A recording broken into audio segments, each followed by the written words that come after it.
Hello friends, welcome to Indian student get ready. I hope आप सभी लोग अच्छे होंगे। सबसे पहले तो नववर्ष की आप लोगों को हार्दिक शुभकामनाएं। आज का जो टॉपिक है वो कॉमर्स के ऊपर है। कॉमर्स में जो हम लोगों का कैविएट एम्पेटर क्रेता सावधान रहे, जो कि वस्तु विक्रय अधिनियम 1930 में बताया गया है, उसके बारे में हम लोग बात करने वाले हैं कि क्रेता सावधान रहे का नियम क्या कहता है, तो इसके रूल्स क्या हैं, अगर इसकी कुछ एक्सेप्शंस हैं तो वो क्या, आज हम लोग उसको डिस्कस करने वाले हैं। तो चलिए स्टार्ट करते हैं। क्रेता सावधान रहे का नियम क्या कहता है। क्रेता सावधान रहे सिद्धांत कहता है कि कोई भी क्रेता है, जैसे कि मिस्टर ए हैं, जो कि मिस्टर ए जो है वो बायर हैं और मिस्टर बी हैं जो वो सेलर हैं। तो मिस्टर ए अगर मिस्टर बी से मान लीजिए घोड़ा खरीदते हैं, तो मिस्टर ए की ये ड्यूटी बनती है कि वो अपने गुड्स या फिर जो भी प्रोडक्ट वो परचेस कर रहे हैं उसको अच्छे से जांच लें, उसका प्रॉपर एग्जामिन कर लें कि वो उनकी जो उद्देश्य है उनके अनुरूप है या नहीं है।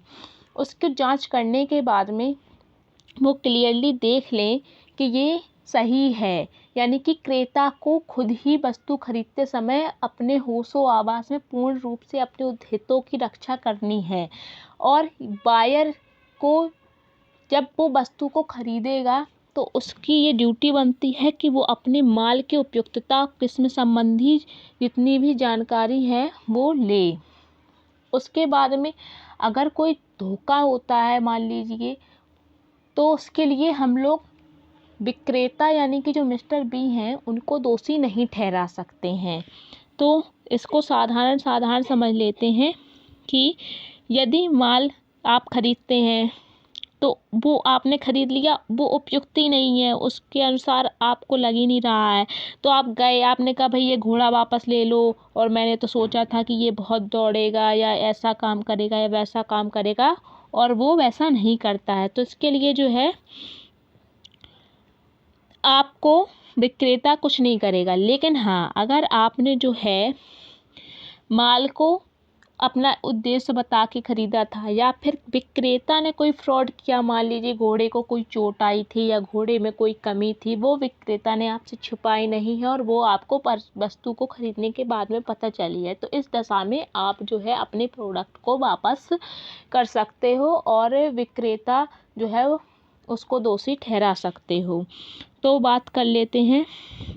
इसमें यह सिद्धांत कहता है कि कोई भी क्रेता है उसका ही यह कर्तव्य बनता है कि वह अपने माल खरीदने से पहले उसकी अच्छे से जांच कर ले, उसके उद्देश्य के लिए वह उपयुक्त है या नहीं यह जान ले, या दूसरे शब्दों में कहें तो क्रेता सावधान रहे। यह सिद्धांत कहता है कि माल खरीदते समय क्रेता को अपने हितों की रक्षा स्वयं करनी चाहिए।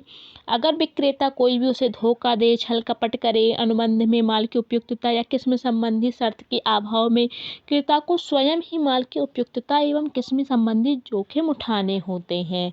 इसके संबंध में वस्तु विक्रय अधिनियम 1930 की धारा 16 में लिखा गया है कि इस सिद्धांत का प्रतिपादन इस प्रकार से किया गया है कि इस अधिनियम तथा उस समय प्रचलित किसी अन्य अधिनियम की व्याख्या के अनुसार विक्रेता अनुबंध के अंतर्गत बेचे गए माल के गुण तथा किसी विशेष कार्य की उपयुक्तता के संबंध में कोई गर्भित शर्त अथवा आश्वासन नहीं होता है। अतः वस्तु खरीदते समय क्रेता को अपने पूर्ण विवेक का उपयोग करना चाहिए। उसे स्वयं को संतुष्ट करना चाहिए कि वो जो माल खरीद रहा है वह उसके उद्देश्यों के लिए उस पूर्ति करेगा अथवा नहीं करेगा।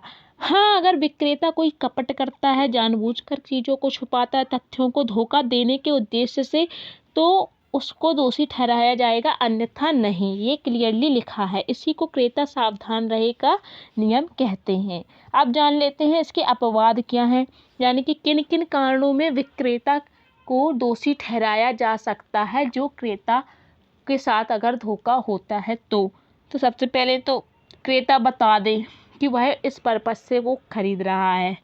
जैसे वो घोड़ा खरीदने गया था, वो क्लियरली बता दे कि मैं जो है इसको रेस में दौड़ाने के लिए लेके जा रहा हूँ, उसके लिए ये उपयुक्त है या नहीं, या जो भी उसका पर्पज़ है वो उसको क्लियरली बता दे। या फिर आप किसी दुकान पर जा कर के एक बॉटल ख़रीदते हैं और आपको उसको बता देते हैं कि भाई मुझे एक ऐसी बॉटल चाहिए जिसमें मैं गर्म पानी को गर्म ही रखे, वो 8-10 आवर्स के लिए या जितना भी टाइम है उसको गर्म रखे। तो उसके बाद वो अगर उसको उस तरीके का प्रोडक्ट नहीं देता है, गलत प्रोडक्ट दे देता है जो उसके उद्देश्य को बताने के बाद भी उससे मैच नहीं हो रहा था, तो उस दशा में वो उस खरीदे हुए माल को वापस कर सकता है या बदल सकता है, और या उससे पैसे वापस भी ले सकता है।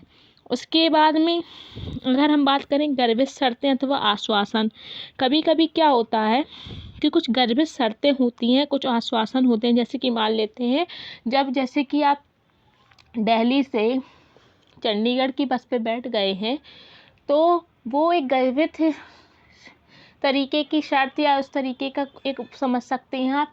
तो अगर आप उसमें बस में बैठे हुए हैं तो इसका मतलब जाहिर सी बात है कि आप वहाँ से उस दिल्ली से कहीं आगे आप जा रहे हैं, उसके लिए आपको उसका पैसा देना है। तो ये अब आप उसको समझ सकते हैं। तो विक्रेता को जो है इस अधिनियम में कुछ गर्भित शर्तें एवं आश्वासन का प्रावधान होता है।